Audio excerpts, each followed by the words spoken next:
Hello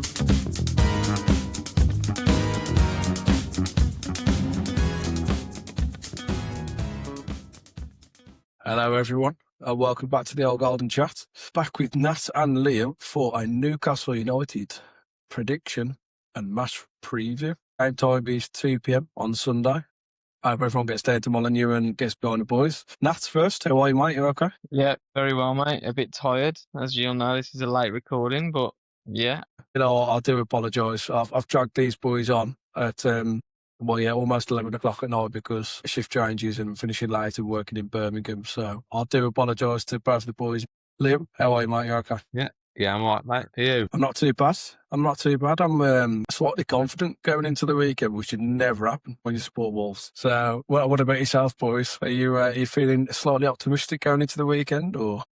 I think it's really we're buzzing for the game by the sounds of it, aren't we? That's Mate, you've come to me there as if I've got some sort of negative reaction. I feel like we're on our best run of the season.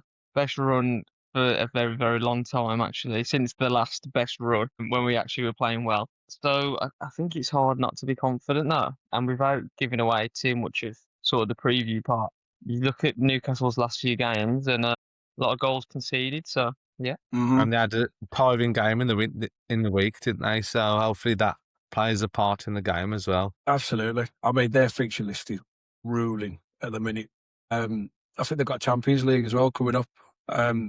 So I'm sure their priorities will probably lie other than at the Molineux on Saturday. Fingers crossed, hopefully. Yeah. Any thoughts, boys, on Newcastle as a whole this season? For me, I think they've been slightly underwhelming. I know they've spent a little bit more money than what they've done in recent years. They obviously lost Isaac, which was a massive, massive loss to them. But players like Anthony Elanga, who haven't hit the ground running at all. But yeah, for me, pretty underwhelming. I think they're a team that are definitely there to be got at. Yeah, I think you're bang on, mate. I think they've had a sort of up and down season, haven't they? Where I feel like they've picked up. If you take away the last couple of games, they've not a decent run. To be fair, sort of. I think they obviously drew to Bournemouth in the cup win on pens, and then obviously the defeat against City last night. Before that, they had a pretty brilliant game against Leeds, 4-3. But yeah, you know the Premier League run they'd been on prior to those 3 games had been quite good. I seem to recall them having a bit of an up and down start to the season. Obviously brought in quite a few players who have been blowing hot and cold. Wisher obviously out with injury for a while. Voltmarder sort of has drips and drabs of performances. Anger, as you've mentioned, has been very, very underwhelming. I saw an image on Twitter, I think it was this morning actually, about how poor he'd been, and I think he'd only completed 33% of his passes since he'd been there, and his take-ons had been 4. So I just think, yes, they've got quality, but they are there to be got at, and they look a little bit fragile. I mean, I don't think their away form's as good as what it should be for the quality of the team either, is it? And watching the game the other night, the fans seemed to be getting on that Alanga's back, like you said. Every time we gave the ball away, the grounds was coming. So that's only positive signs for us, isn't it, going into Sunday? Yeah, I mean, just on Anthony Elanga, I've just pulled up his stats here. They're not great. I remember seeing something about a 007 ages ago for him, and it made me laugh. He has played a total of 26 matches and got 1 assist in all competitions so far. No goals, 1 assist in 26 games. So that kind of tells you everything about his form. He's obviously been dropped multiple times for Harvey Barnes. Of course, that's probably the man that scares me the most coming to Wolves, because Harvey Barnes could probably have a run of about 15 games without a goal, and then as soon as he will come to the Molineux or playing Wolves, he's the man who tends to throw in the back of the net due to his former link with Albion. Yeah, so I mean, for me, I'm optimistic. I think there's a team that's got to be good up there, but I think we obviously have to probably discuss where their key strengths are, and their key strengths for me are in that midfield. That 3-man midfield of Joe Linton, Guimaraes and Sandro Tonali. Obviously, if they all play, where they're going to try and take the game to us, I think. I've seen a lot of reports today about Sandro Tonali being unhappy. He wants to push through a move to Juventus. I know he didn't start midweek. He came on after about 70 minutes, and I think he's got a fitness issue. Maybe that can, come to play in Wolves' favour. But where do you think the strengths and weaknesses lie of Newcastle, lads? I think their midfield three, like you say, is unbelievable. To be fair, for a team that's not a top 4 team, I think especially Bruno, he's quality. He's like that. What Ruben Neves brought to Wolves is what he does for Newcastle, isn't it? And Dan Burn seems to perform for Newcastle. That he's obviously from there, isn't he? So they just seems solid across the entire 11, and they're always quite gung-ho, aren't they? And everything's 100 mile an hour. And against Man City the other night, they looked absolutely shattered at the end. But when it works for them, other teams sometimes can't keep that up for 90 minutes. But at the same time, that's where the negatives come into it, because they do get a lot of injuries. But they just seem to have that, like you say, like the players come in and out of form for them, don't they? So 1 minute Anthony Gordon's out of form and then he'll bang a few goals in and assists. I think there's more to come from that Watermada, but I don't think he's in at number 9. He looks like he prefers playing a little bit deeper. But I think, like you say, if we can keep control of that midfield, and I think has Botman been out injured as well? I think he's been hit and miss as well, isn't he? And I think he's a very good defender, to be fair. So hopefully he's not ready to play on Sunday. But yeah, if we can keep control of Bruno, I think we'll have a good chance. Think so. Nat, do you want to jump in? I think they're a funny one, really, because I think, like Liam touched on, they like to go and put a lot of pressure on teams and press high up the pitch. But I remember watching them back against Liverpool when Liverpool won it late on, and I remember being so dominant in that Liverpool couldn't get out.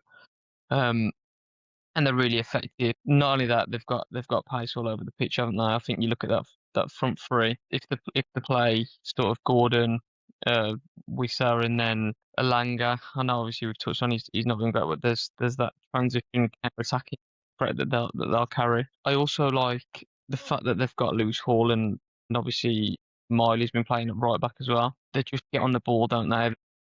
They dictate. They're comfortable, so they can use your strengths in a few ways. And I think yes, they're there to be got at. Yes, they like to commit forward, and they're kind of viewed as one of the better teams in the league. So then that comes with the sort of nature of they're going to have more of the football and press the probe and take the initiative to teams, which then in our defence or in our favour places and allows us the transitional counter attacks. But I feel like the midfield battle, the imposing of the physicality, not just of like high press and closing down quickly, but the manner of which they go into tackles and sort of put themselves about.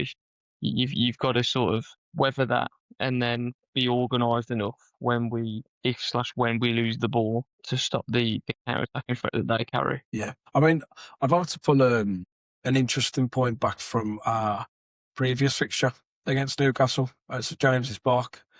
It was the one time where I think Wolves actually played half decent under Vitor Pereira at the start of the season. And I think the one thing that I appreciated from that game was how quick we started and how fast we got on. I don't know whether you do remember it, but I think it was in about 30 seconds. Rodrigo Gomez was playing at left wing back, and we passed the ball back to, I think it was Agbedu, and it was a ball over the top, straight in between Dan Burn and I think it might have been Kieran Trippier on the day.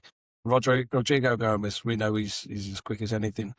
Got in between the two defenders, got through, and I think he forced a great save out of Nick Pope. Is that something that Wolves need to be looking at again? Do they need to start this game quick? Do they need to get out of the blocks nice and early? Or do you think there is a way that we can play this transition and still pick up 3 points? I feel like with the way that we're playing at the moment, the results we've been getting, if we were to go ahead, I think that would probably suit us a little bit better.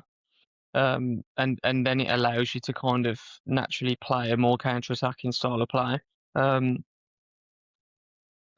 would hate for us to kind of give Newcastle a sniff early doors and for them to take the lead because of the quality they then have, and again, vice versa, they will then play sort of counter-attacking transitionally. But I feel like the form that we're in, I expect the lads to kind of get on the ball early, try and make things happen. And Rob will set them up to be very organised, sort of out of possession. So yeah, I feel like the best way to defend against that that type of team is to get on the board, not allow them to press us so high, and that's keeping possession of the football in sort of the middle areas in the final third of the pitch. So I'm expecting the fans to be bang up for it. I'm expecting there to be really good atmosphere and the lads to kind of feed off that, and that's something that's been the case the last 3 or 4 weeks. So yeah, for me, go and get a goal. Don't sit off. Newcastle, like we've said, they concede goals, they're leaky. So go and ask questions, go and sort of pose yourself on the back line of Newcastle. Test the new centre back partnership, because Fabian Shaw's got injured. Botman was back in, I believe, against City. So him and Malik Thiaw haven't played a lot of football. Going together as a pair, so go and get out. I don't want to see us as we did at St James Park. It's crazy because we looked at that and we're like, that was a better performance under Vitor. But if you actually watch the game back, I felt like I was watching Tony Pulis's West Brom at times. Just so direct. We had two of the Strand Larson and Tolly up front together, and we were lumping the ball at the pitch. Yes, by all means, sort of bypass the press early on when we're in the defensive areas. But once you've bypassed the high press, go and get on the football and try and play. So it's just about us being streetwise, not getting lured into their trap, and then looking to be really composed and structured in what we did from that moment on. Yeah. And Liam, moving on to where like Wolves' strengths lie. Obviously, not just picked out there when we played Newcastle last, we played the two big men up top. One of our players tends to have a very decent record. It's been played against Newcastle, and that's Hwang Hee-chan, who has been almost resurrected to life in recent weeks. He's probably going to get the nod for this game as well, unless there's been any injuries within the week. Do you think Hwang Hee-chan makes a difference to this game on Sunday? I never thought I'd say that. I think he probably deserves his spot in the 11 with how he's playing the last 2 games. I think him and Mane are going to be influential where, like Nat said, when we have got the ball, we've got to try and look after it. And I think Nat said everything that I would have said about, like, the midfield. I think that we need Mane and Wang to keep those little triangles that we've said about them playing. I think the one thing about Newcastle's midfield, one of their weaknesses that I'd say is that they do jump into tackles a lot, and it only takes one of them to jump into a reckless tackle on Mane's turn and they're on the yellow card, and it changes their dynamic then because they won't be able to be so aggressive. I think that's me, but the way we played those little triangles, where it was very quick, the other opposition teams seemed, like Man United, they don't know who's picking them up. So if we can get Wang and Mane in them little areas in behind the midfield, I think we'll make that game very interesting. We need to make sure we don't go a goal down. The term shithousery, I think they're quite clever, especially away when they're 1-0 up, to try and frustrate the crowd and start niggling at the players. And they turn it to a bit of a bog, don't they? And we need to make sure that we don't allow that to happen. We keep that energy with the fans and the players and make sure that we can have a good go at the game. What about you, Dan? Yeah, for me, I think we've got a lot of strengths going into this game. I think obviously the confidence, you can see the players are feeling a bit more confident. I think the defensive unit has kind of had a bit more stability over recent games. They're kind of finding the feet. I think our Sweet Prince has to really make sure that he irons out any mistakes for this game, because Mosquera could be so influential in this game. He can stop any of their three at any given time. I think he's a really good defender. He just needs to make sure that he irons out some of those little mistakes where, even if it's just a sloppy pass, they can latch onto those balls. So as long as the defence stay tight, stay compact, make sure every pass is crisp, make sure the midfielders are, depending on who we play, strict to the way that they are, and let Mane have the freedom of Molineux to do what he does best, and which is proved over the last few games. I think a lot will ultimately rest as well on Hugo Bueno. Obviously, we could talk about Jackson Thatcher with black and blue in the face. He's not very good at game forwards. He's not very good at defending either, but I think I'd much rather see him focus more on his defensive role for this game for me. Hugo Bueno's got to be getting high up that pitch like he was against West Ham, making those triangles, getting João Gomez linked up in play as well. And I think that's where we can catch him within that quadrant of leaving Tolu at the back stick and getting into the box and creating really decent runs and dragging defenders.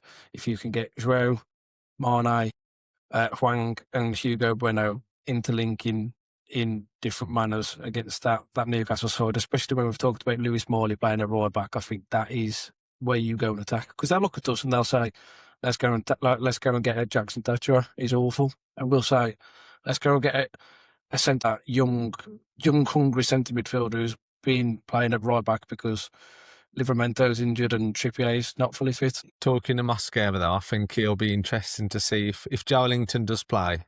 I think Mosquera will be getting in his face, and I'll be absolutely loving it. I think he's one of those players, anyway. If he's playing for you, you just absolutely love him.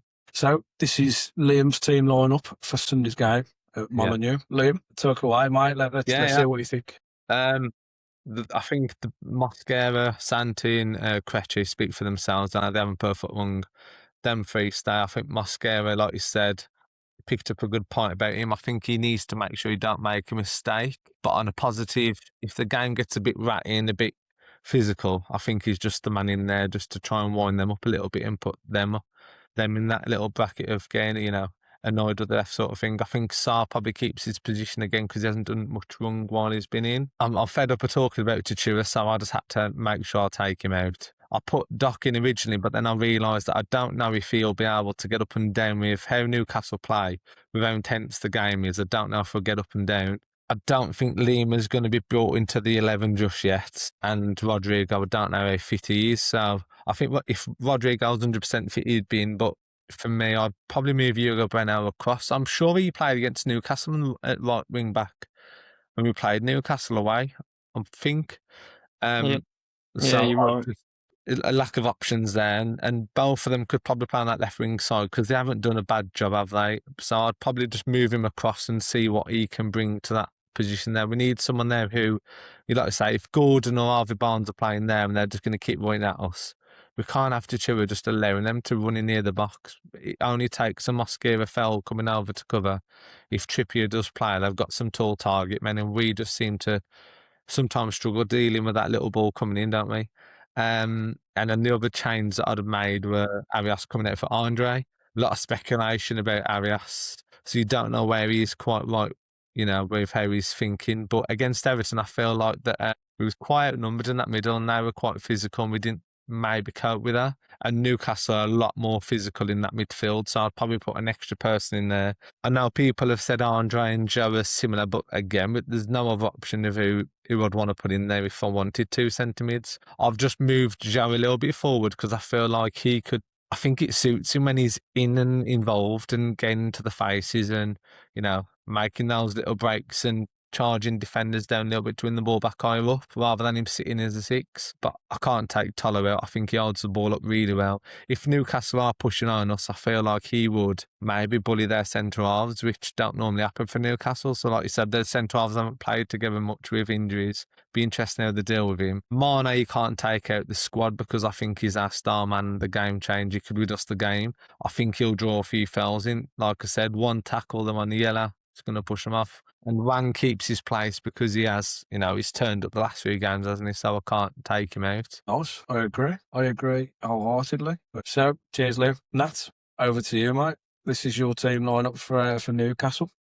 Yeah, it's actually quite a tricky one, I think, because my head's sort of saying if it's not broke, don't fix it. So Rob could and should potentially go with the same lineup that's got him on this run. But there's a couple of points that obviously Liam touched on with Arias and how he got on against Everton. I totally understand if he did bring Andre back in. The simple reason that I've kept him in is the fact that, one, we're at home, so naturally I felt like against Everton, massive pitch starters. I don't know if it's actually any bigger than the normal size, or the standard size, should I say. But I just feel like he can, with the way that Newcastle press, with the way that they want to get on the football, having the two in there that kind of want to get on the football, want to manipulate the ball and their body to try and evade the press, want the pressure, could potentially work in our favour in the sense of either getting them to commit and being able to go past them, or drawing in the fouls and hoping to get one or two of them on a few yellow cards. But like I said, I'd totally get if they decided, no, let's go and put Andre in. The only thing that I would say is if we did bring Andre in and you kind of naturally have Joe and Andre getting a bit deeper, is that could play into their favour in the sense of they'll probably pick the ball up in deeper areas, which will then allow Newcastle to one, start a little bit higher in our half to press the ball, and then obviously be closer to our goal if we were to make a mistake. And in some games this season, we've given away some really poor goals when we've tried to play out and under the pressure that teams have put us under. So that's my sort of rationale in there. Probably keep it the same. And then I feel like Strand Larson will probably feel a little bit hard done to if he doesn't start, in the sense of, I know he scored 3 against Shrewsbury, but Tolu's not really been in and amongst the goals, although he has been impacting games of football. Strand Larson's probably full of confidence, knocking on the door, has had goal contributions in terms of not just goals but assists as well when he's come on and whatnot. And he looked quite lively against Everton in the sense of dropping a little bit deeper and getting on it. So it's 50-50 whether they used to go with Strand Larson and say, well, he's full of confidence, he's scored 3 goals, do we gamble and put him in? Or if they continue with the way Tolu has been going. The goals haven't been coming, but his all-round play has been really, really good. And then, I feel like you've got to keep hanging with just the way that he plays. Is he a liability in and around his own half? Of course he is. Is he particularly brilliant with retaining the football and playing simple passes to his teammates? No, but what it will offer you is that running in behind spaces that Newcastle potentially leave, and it also gives us a bit of an outball to kind of clip into the channel, or like I said, allow him to run off Tolu for flick-ons and up back throughs. Yeah, I'd expect it to be something quite similar to that, but I could understand if there was 1 or 2 changes. Lovely stuff. I think the Mane and Arias one, that could work so well, though, if they can get clicking like they did against West Ham. Because of how much they commit, if they're turning that midfield, they're just going to get battled, aren't they? Could go Probably, one of 2 ways, couldn't it? I think they either have a lot of success, keep rolling them, draw the fouls, or keep getting past them, or it has the side effect, which is they're trying to do that and getting caught and losing the ball and being sort of out-battled. Yeah. So it's on a knife edge. I know. It really is. And that is, that's something that I've thought about it. I've thought about it all day at work. And I was literally right up until we go on to recording, I didn't know whether I was going to pick Andre or Arias. And I think I've just gone for a little bit more defensive stability. I think obviously Andre and Gomez would probably switch around. Gomez would be the man who's a bit further forward for me. But yeah, I 100% agree with where that's coming from. I think, me personally, I'd like to see Arias there because I want to be a bit more progressive and I want to go and take the game to Newcastle. I just worry that Rob probably thinks that we've got a couple of players like, Mane can lose the ball fair enough. He tracks back all the time to win it back, so that's nothing new. But Hwang's guilty of losing the ball quite easily. Thatcher is quite guilty doing the same thing. Mosquera plays some awkward passes at the best of times and can, these are all like half spaces where Newcastle can pick up possession and really drive at us and cause problems. So I think for me, he'll probably look to keep a bit more defensive stability, maybe bring Andre in. But I would prefer to see that Steve line up, if I'm being perfectly honest. But yeah, I mean, there's no point going on about it more because it's pretty much exactly the same as Nat's bar bringing Andre in. But yeah, that's team predictions. Can I hassle you both for a score prediction for the game? It's a difficult one to call, isn't it? I'm going to be positive because I do think there's goals there to be got and we're in a good run of form. So I'm going to go 2-1 Wolves and I'm going to throw in a little Tolu Arakadare goal. That's the one I was thinking. I just feel like he might nick one. I feel like they can be a little bit bullied, and he's just due one in the league, isn't he? He's due one. I know he obviously got one in the Shrewsbury game, but he's due another Premier League goal, and to do his little cup of tea celebration at the South Bank would be a lovely way to wrap up my Sunday afternoons. Absolutely. Liam? Yeah, I was going to say 2-1 and I was going to say Tolu scores. So if anyone's listening, I'm not promoting gambling, but I'd think I'd back that bet because it's definitely coming in. Now, I think that especially the way Mane is playing, like you got that player in there that's just full of confidence. He breeds that to the rest of the squad, doesn't he? And I just feel like that Newcastle have got a red card in him in that game. And if they do, with how gung-ho they are, I think it's going to help us if there is gaps in that midfield. I just think I don't know what it is with me, but I just can't see us losing. Well, prediction, boys. Ironically, it was going to be 2-1 Wolves, but I don't want to be boring because you two said it. So I'm going to go with goal fest. I'm going to go with 3-2 Wolves. Don't know why. I don't know. Maybe I'm drunk on confidence at the minute, and I just think that we know Newcastle are going to score. That's a definite. I could potentially see him scoring 2 goals, but you know what? We've got Matthias Marne, who I think I've seen somewhere in a news article today. I think it might have been like the Daily Mail or something. Apparently, Manchester United have approached Wolves to see what the cost would be, and Wolves replied with, "How much would you pay for Lamine Yamal?" So if the Wolves have got that much belief in Matthias Marne that they're quoting the same figures as Lamine Yamal, then I think that the Star Boy's probably going to grab one. I think Tolly's going to get one. Do you know what? Let's go with Ladislav Krejci. You know, I would look at the score, by the way. Hugo Bueno. Yeah, mate. I I'd think just he's be done a happy, lot in like, the last few I'd just be games. happy for him. I really would just be happy for him, and I feel like he'd appreciate it as well. You know what I'd like to see score? Jackson Thatcher. Come on, boys. You can have a laugh, can't you? Come on. So, yeah. Very quickly, before we shoot off, because it's going to be close to bedtime, we've had a little bit of transfer news today. So it's all been breaking. We've had the John Percy article. Head over to the social medias to see more about that. A lot of it was focused around the planning for the future, with Wolves saying that for the 27-28 season in the Premier League, regardless of whether that being relegated this season and coming back up, or staying up the season and making sure that they're definitely in it for that season. Don't shoot the messenger. That was from John Percy. Players have got between a 30 and 50% wage reduction if we go down. There is no relegation release clauses, and Emmanuel Agbadou will not be leaving on loan. So, but as of tonight, via various multiple sources, a lot coming over from France, Sacha, can't pronounce his surname, Sacha Vettinori, I think his name is, has said Marcel Menetz is on his way over to Paris to have a loan deal and a medical with Paris FC. He has said that there's a loan option to buy in there, but Liam Keane has since reported later today that there is a loan fee to be paid with no option to buy and all wages covered. That would mean that there's a non-homegrown space there. It means we got linked with a striker from Basel earlier today. We might see some movement now. Obviously, we've mentioned about Arias multiple times, Emmanuel Agbadou multiple times, that those two were kind of on the fringes of moving out of the club. João Gomes has also been tooted today with Atletico Madrid. They want a replacement for Conor Gallagher quite quickly. Wolves are saying an asking price of at least 40 million Great British pounds, not euros. And Atletico were on the hunt, and apparently he's the name at the very top of their list. What do you make of the transfer news for today? Is it getting you slightly more worked up for the transfer window?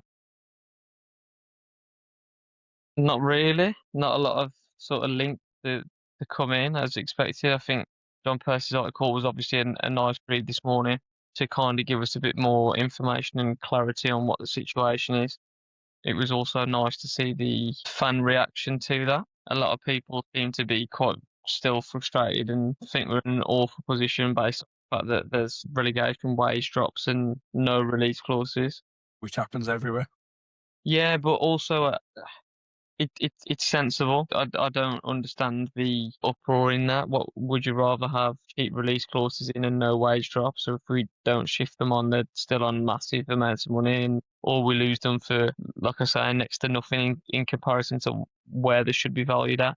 I actually think it's one of the smartest things the club has done, but also doesn't surprise me because all they ever want to do is sell players and make a profit. No, so makes sense as to where we're at and where we've been at. I'm obviously delighted that Menetz is moving on.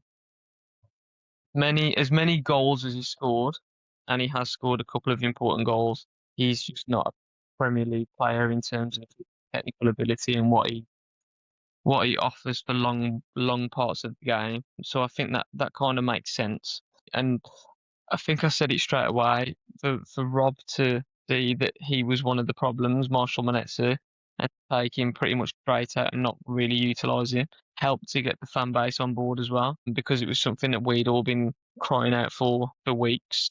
Loads of fans tweeting after games, before games, and there was quite a lot of negativity around Marshall Monetsi. So yeah, I feel like that one going out is positive. I'd expect Arias to go. I think I said it in our group chat. I expect Arias to go just because of the amount of noise around the name, and there's rumours coming out left, right, and centre, and almost daily, sort of the past 3 days. So I'd hazard a guess that it is pretty concrete that there's massive interest, and these agents done a lot of talking and leaking stuff. But I'm sort of 50-50 with that one now, because he started to settle, he started to put in a few performances, and it's like he's got a skill set that we don't currently really have other than him and Mane in that central midfield now. Nobody else looks like they're going to get on it and drive at players or get out of tight situations, receive on the half turn, find the pocket space. So if he goes, that he's one that they'd have to really push to replace with someone of that sort of ilk and quality. I don't think too many will go though. You know what? I would say, I would be very shocked if we lose Strand Larsen now in this window. Maybe I agree. they can at the start of. I think the last podcast I did, I was like, best thing we could do is sell Strand Larsen. It's so toxic. It's the best thing for him, the club, fans, and actually it's died down quite a lot. I know there's a few fans that still would rather he goes, but I just look at it and I think he's come in, his application's been relatively decent. He's tried to get on the ball. And not only that, you score against Shrewsbury, right, when you're playing against a lesser opposition and you're able to play your more fluid football and get on the ball in the final third.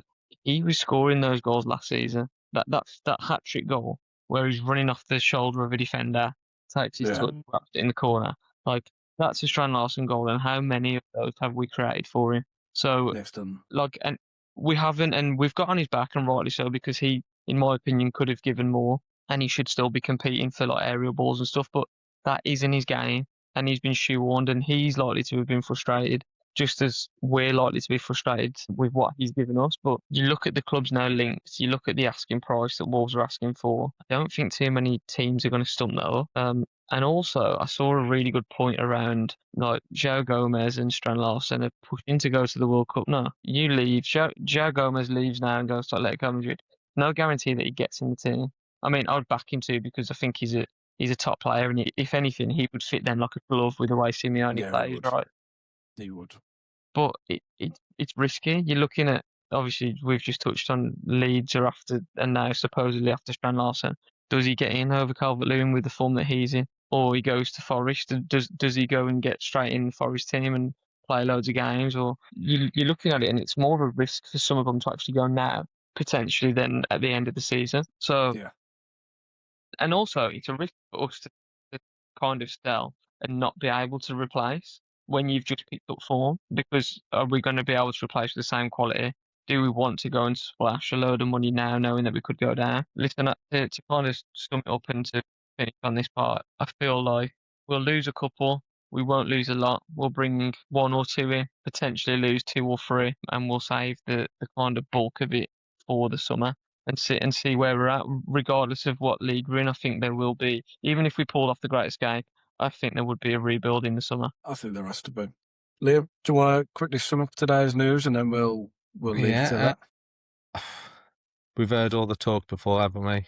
I think they've got to try and, rather than keep talking about it, they've got to do what they're saying they're going to do. If they're just thinking that we're going to be in the Premier League in that season, the season said them done, they've got to show some ambition. Like I say, it's hard in this window because you're going to get players in that aren't going to want to drop to the Championship if you're trying to compete in the Premier League to stay up. I think we need a new right back. If Arias goes, we need a replacement. I think we need someone in that position anyway. Netta goes, it won't be a huge miss. I think we could easily replace that one. I don't think, if we're on about trying to stay up and we're seriously contending to do that, you're not going to sell Larsen to Leeds or West Ham or Forest to anyone down there. It makes stupid decision to sell your striker to a team that's going to, potentially make you get relegated. I would love to see another centre mid come in, not replace Andre or Joe, but just to come and add a bit of difference where we've got someone who can pick a pass or can receive the ball under pressure and one touch, even first time passing, knows where it's going to go. Someone who's just going to dictate the play a little bit when we need it to be a bit more controlled, because sometimes our games are just gung-ho, aren't they? Someone who can just come in and just dictate that pace for us and make us turn on the tempo. But yeah, I think they can easily say that we're going to come back up. But, you know, like I say, we've heard it all before. We need them to show us now that they actually mean it. But it looks like they're starting to, there's a bit more rumours now about, you know, the players responding to Edwards and his team and Ruby coming in, which is good to hear. I think I read somewhere that we had like 10 coaches at one time under Vitor, and now we've gone to 4. How can you have 10 coaches working with basically like a squad of 16 at times? That's mental, that is. So hopefully that's a good mix, and if the players are on board, they've got to kind of think that that's kind of true, because there's not many players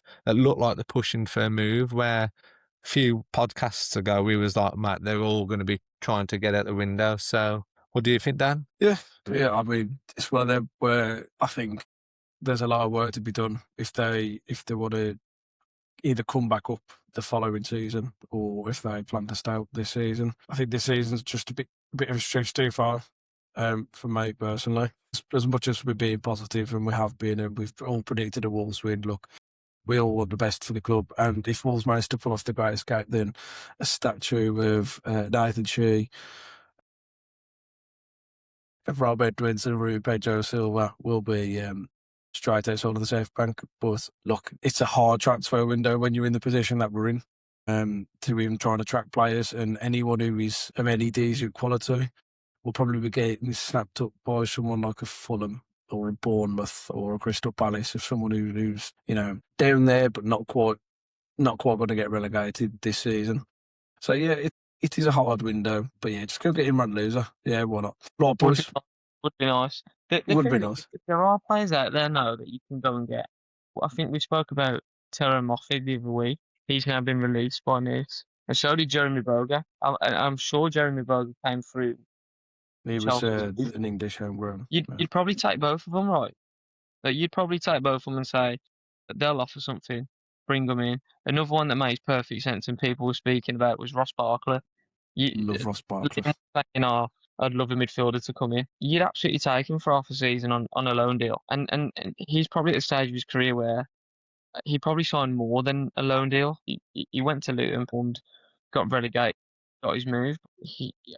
How much higher is he going to be playing? He's going to be in around that sort of bottom tier of the Premier League, or try and finish with winning, or potentially trying to win trophies. And that, I just think that one would make a lot of sense if they could pull that off. He's one that would go and play in the 8, get on the ball, be on the half turn, drive into the game.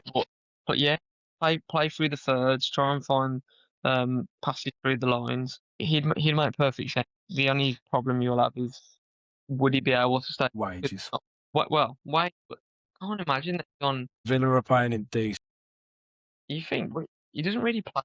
No, it was Villa's homegrown quota was just as bad as ours at the time when they needed him to come in for the European selections. He came and demanded a lot of money. Wages would be a stumbling block, but again, you've said, look, he's obviously appointed his career where he knows he's probably not going to take that next step to be challenging for titles. Who knows? We're a little bit closer to Liverpool for him to go back home the road, but ultimately as well, if you're taking him on a loan and you're not paying the transfer fee, do you know what I mean? You can probably get away with it. By 50% and give him a bit of a chunk at Villa. Yeah, or just give him his full whack and we're not paying a loan fee. And then when the loan's done at the end of the season, you're not carrying that into next season's budget in the Championship, right? So if you go and sell, I don't know, let's say we sell Arias for 15 million, I think is roughly about what I'm reading. If you're not investing any of that in a transfer fee, you've then got a lot of money essentially sitting there. You can then go and put it towards a high wage signing. And I'm not saying that is the right sort of mindset to have on every single deal. But if we're desperate for a player and we feel like they can make a big impact, why not as a one-off and then say, well, this is a short-term thing because we're going to really go at it in the summer, or we hope that they really go at it in the summer and do the bits that we need to do. So yeah, we'll see. So, boys, let's leave it to that. We've done well tonight. Got a really decent discussion actually as well. So if you've got any comments to anything that we said, get them in the comment section down below. Please like, subscribe, and share to the channel. We hope to bring a lot more content out as well. as and when we can. Obviously, that's with our work hours and whatever. But boys, thank you again both for coming on, and let's see what happens at Molineux Sunday. Expecting a big 3 points, big 3-2 win. It's coming in. Jackson Thatcher with a hat trick. Boys, thank you very much. Have a good one. Good night. See you all See on you both. Sunday at the Molineux.